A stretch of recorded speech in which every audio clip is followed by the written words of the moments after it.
Hello there, Wayne. Alright, let's have a look at your work. Most people accept now that we live in a globalized world, but not everyone agrees that this is beneficial.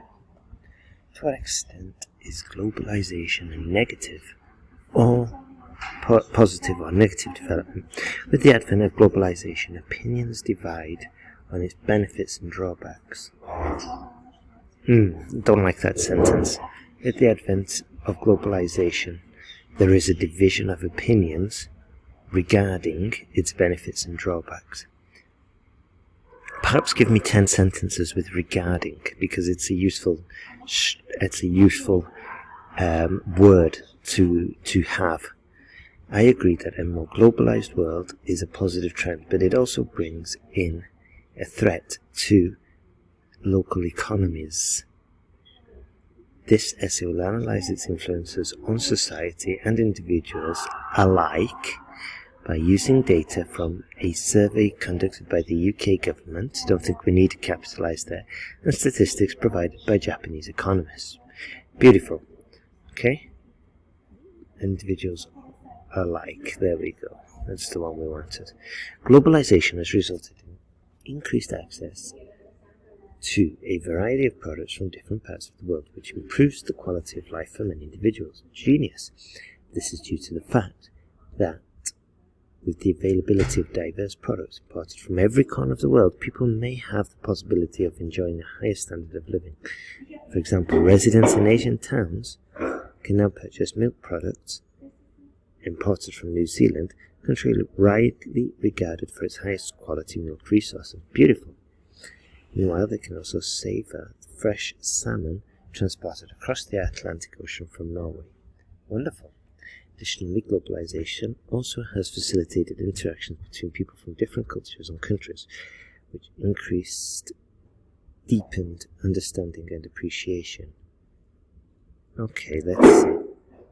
Which has increased, I think would be better there. And also just appreciation and understanding of what, which increased. Okay, which increased, comma. Okay, yeah, one of those would have been alright, which deepened understanding and appreciation between the two. Yeah? Or between these people, for example. Interactions between people from different cultures and countries, which deepened understanding and appreciation among them. I was going to say between them, but we've already got between, among them, just to make it clear. According to a survey from the UK Educational Department, among the undergraduates, those who have overseas experience tend to be more engaged in international issues and more likely to support solving geographical conflicts through dialogue rather than the use of force. For globalization meant not only enhance living satisfaction, also foster a sense of global harmony. Beautiful. Wonderful. Here I would have maybe said only enhance living standards. I think living standards or standard of living is a good term, especially with this topic, as I think it's a useful term for Ielts in general, in all honesty. Moving on. On the other hand, with globalization, globalization opens up more opportunities. It also has negative impacts on local business. So,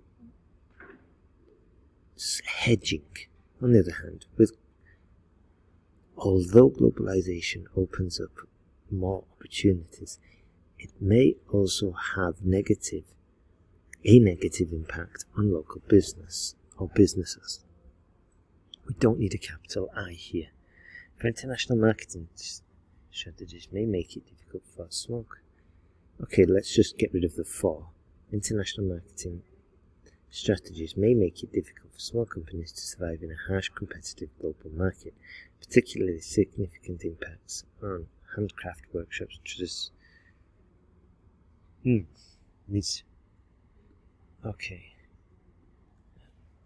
so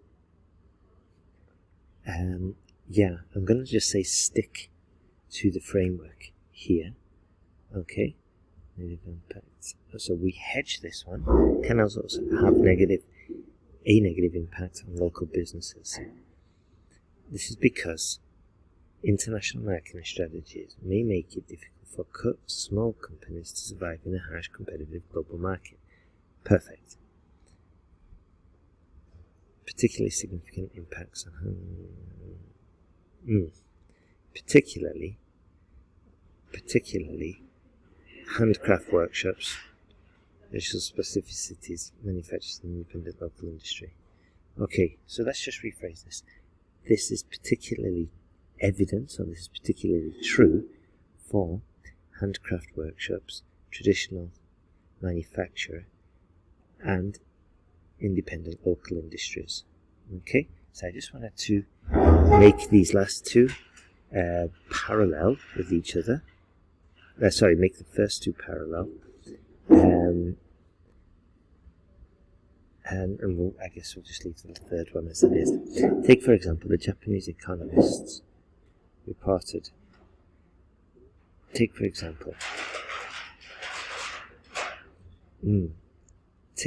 example, a study by Japanese economists, They reported that since globalization, traditional matcha production has faced a 20% annual decline due to its increased preference for purchasing instant matcha. Due to the market's preference for purchasing instant matcha sold in Walmart, which is 1/3 of the price of the original matcha. Thus, government should take measures to preserve local industries and support them to retain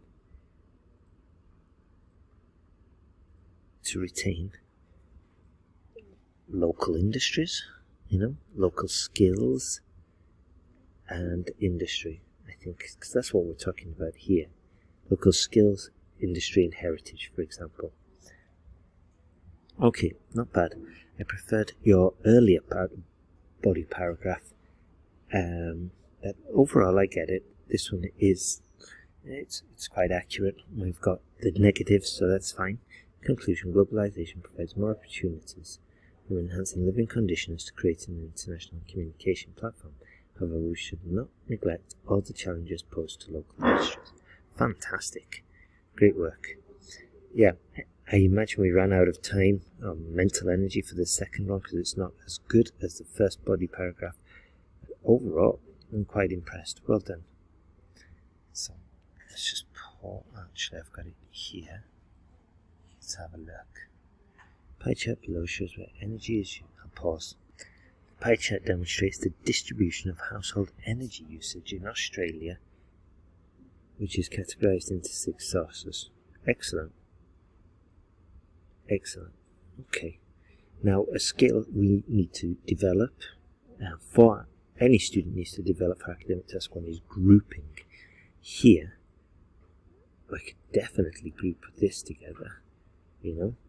Heating and cooling, we could easily say, represent the vast majority, or even just water, heating, and general heating and cooling represent over 2/3. Okay, that's what I would do for the grouping. Maybe something similar here. I'll have a look at that later. But one body paragraph here, one body paragraph here. I guess you've done the same. According to the statistics, heating and cooling is the largest proportion of energy consumption with 38%. Oh, okay, so we just left it as it is, that's fine. Which is almost 3 times larger than the proportion of the appliances. Okay, good stuff. Meanwhile, water heating constitutes 1/4 of the total usage, while lighting and fridges are consumed broadly the same. Are broadly the same, making up 7% each. Cooking and standby power have the least proportion with 4% and 3% respectively. Wonderful. Apart from that, it's a fantastic body paragraph. We did do some grouping, so that's fine. Spot on. Well done. Second table. we don't need graphing there, do we? The second table illustrates the data of electricity total consumption. I'd have just said the data of electricity consumption in different house scales depending on occupancy, or depending on the amount of people in the house, but occupancy is the best word there. One occupant houses attribute to, wrong use of the word attribute there. One occupant houses consume between 5,000 and, between 5,000 and 6,000 kilowatts annually. However, the total consumption of electricity does not. We never have contractions when. Shocking. Never, ever. However, the total consumption of electricity does not significantly increase with the growth of family members. Right.